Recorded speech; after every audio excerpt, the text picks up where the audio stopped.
aujourd'hui on se retrouve pour un nouveau style de vidéo sur ma chaîne qui va être des vidéos type gastronomie. Pourquoi je fais ce genre de vidéos? Tout simplement parce que pour moi la gastronomie fait bien sûr partie de l'aspect culturel et aussi parce que j'aime bien manger, je dois l'avouer. Mais je me suis dit quitte à faire une chaîne culturelle, autant y aller jusqu'au bout, autant m'éclater jusqu'au bout, et c'est pour ça que je vous emmène en cuisine aujourd'hui. Donc aujourd'hui nous allons cuisiner un Welsh que vous voyez juste ici. Donc je viens de finir la recette. C'est une recette que j'avais jamais fait auparavant parce que ça m'avait l'air simple et effectivement c'est assez simple à faire. Petit topo avant de vraiment entrer dans la recette proprement dite. Donc le Welsh c'est un plat traditionnel normalement du Pays de Galles, mais nous le retrouvons beaucoup dans le nord de la France puisqu'il est arrivé sur la côte d'Opale. Donc c'est un plat qu'on retrouve facilement dans les brasseries, donc soit dans le nord soit dans le Pas-de-Calais. Et effectivement j'en ai beaucoup entendu parler de ce fameux Welsh et je savais pas ce que c'était. Donc du coup, vu qu'en ce moment on peut pas trop sortir, j'étais voir sur internet ce que c'était, puis je me suis dit que c'était archi simple à faire. Donc j'ai voulu m'en faire un et voilà le résultat aujourd'hui. Donc je vais vous donner les ingrédients pour 4 personnes. Moi évidemment je vais réduire les doses parce que je suis toute seule. Mais si pour 4 personnes vous avez besoin de 4 œufs,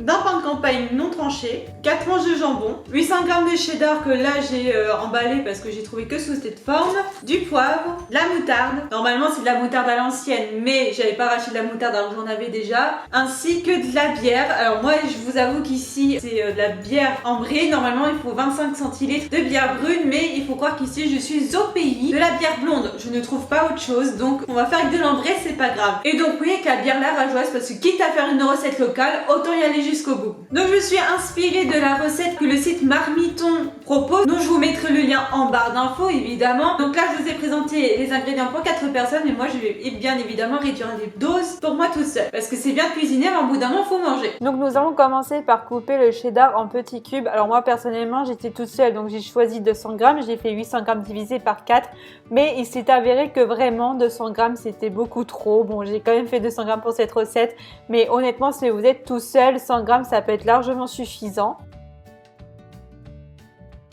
Donc ensuite nous allons nous occuper du pain. Donc il est important d'avoir un pain non tranché pour ensuite faire des tranches assez épaisses. Moi honnêtement j'avais pris un pain qui était en anti-gaspi. Enfin c'était pas du pain frais, donc du coup vu qu'on devait l'arroser après, pour moi c'était un peu plus logique. Et en effet ça s'apprête super bien. Donc si c'était du pain frais, je pense que le résultat n'aurait pas été le même. Donc moi je vous avoue j'ai coupé 2 tranches de pain parce que j'avais peur que ça soit pas assez une seule tranche. D'autant plus que j'avais vu sur des photos et des vidéos de Welsh que normalement les tranches étaient beaucoup plus longues que ça, mais ma foi j'ai pris 2 tranches. Honnêtement pour les petits mangeurs, une tranche ça peut largement suffire. Donc une fois que j'avais découpé mes 2 tranches de pain, je les ai disposées dans un plat qui allait aller au four et je suis venue arroser mon pain avec la bière. Donc je les ai pas complètement imbibés, j'ai pas voulu noyer mon pain dedans, voilà, je les ai juste arrosés avec la bière. Je pense que le but ici est simplement de venir donner du goût à ce pain, je pense, et le rendre un peu plus mou, parce que je pense qu'à l'époque ça devait être des plats de pauvres. Donc voilà, je pense que c'est une façon de recycler le pain rassis. Et la prochaine étape que je vous montre ici en accéléré est d'étaler la moutarde sur les tranches de pain. Ceci étant fait, nous allons disposer les tranches de jambon, donc recourbées sur elles-mêmes. Alors dans la recette que je vous ai mis en lien en barre d'infos, ils vous disent que normalement il faut des tranches assez épaisses. Je suis plutôt d'accord avec ça parce que là je pense que les tranches étaient beaucoup trop fines. Nous allons maintenant nous occuper du cheddar. Donc en fait le but est de le faire fondre dans une casserole ou dans une sauteuse comme vous voulez. Moi je vais faire à la casserole. Donc le but est de déposer tout simplement les cubes et les laisser fondre à feu moyen. Enfin faut pas que ça soit trop chaud non plus pour éviter que ça colle. Et bien sûr sans matière grasse. Honnêtement le cheddar c'est un fromage qui est assez gras, donc vous n'avez pas besoin de rajouter de matière grasse. Normalement ça ne devrait pas accrocher, sauf si la casserole ou la sauteuse est beaucoup trop chaude. Une fois que les cubes commencent à fondre, nous allons venir les mélanger pour essayer d'avoir quelque chose d'assez homogène. Et une fois que le cheddar a bien fondu, nous allons rajouter la bière. Alors moi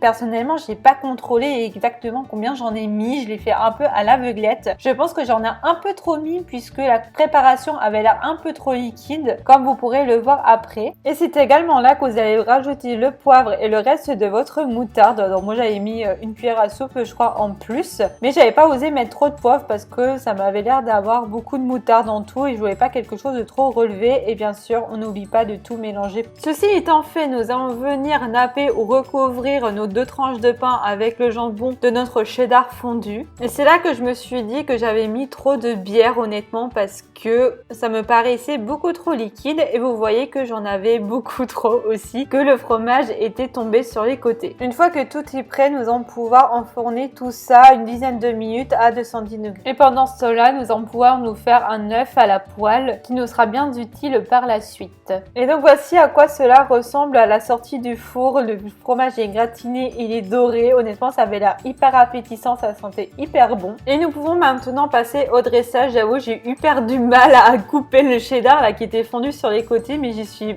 arrivée. Donc on va mettre une tartine au centre de l'assiette et on va venir ensuite mettre l'œuf. Et j'étais hyper fière de moi d'ailleurs parce que j'ai réussi. Honnêtement, en général, je suis pas douée pour ce genre de choses. Après, je vous avoue, je n'ai pas dressé l'autre tartine, mais ne vous inquiétez pas, elle a également été mangée. Et pour terminer le dressage, nous allons venir ajouter un petit pot de poivre par-dessus. Donc j'espère sincèrement que cette vidéo vous aura plu. Je suis désolée si par rapport au plan, la mise en scène, tout ça, c'est pas très bien. C'est la première fois que je fais ce genre de vidéo, donc je vais apprendre de mes erreurs. N'hésitez pas à faire des critiques constructives. Vous savez très bien que j'apprécie les critiques constructives. Donc comme je vous l'ai dit, c'est un plat que je ne connaissais pas, donc je vais goûter ceci. Je sais pas ce que ça a donné. Le cheddar est un peu trop cuit. Je pense que je l'ai laissé trop longtemps au four. Mais bon, comme je vous dis, c'est la première fois que j'en faisais. C'est hyper bon. Et en soi, ça change beaucoup de ce qu'on peut retrouver. Des nouvelles saveurs. Par contre, je pense que j'ai mis trop de cheddar. Mais je pense que la quantité de cheddar que j'ai mis n'était pas adaptée en soi à la grandeur du pain. Vous voyez, pour moi, les tranches de pain étaient trop petites. Mais c'est tout ce que j'ai trouvé aujourd'hui. J'ai fait comme j'ai pu. En attendant, moi, je vous dis à la prochaine pour une nouvelle vidéo. Je ne sais absolument pas ce que ça sera. Vous connaissez le principe. Mais bon, prenez soin de vous. Et je vous dis à la prochaine dans une prochaine vidéo. Tchuss!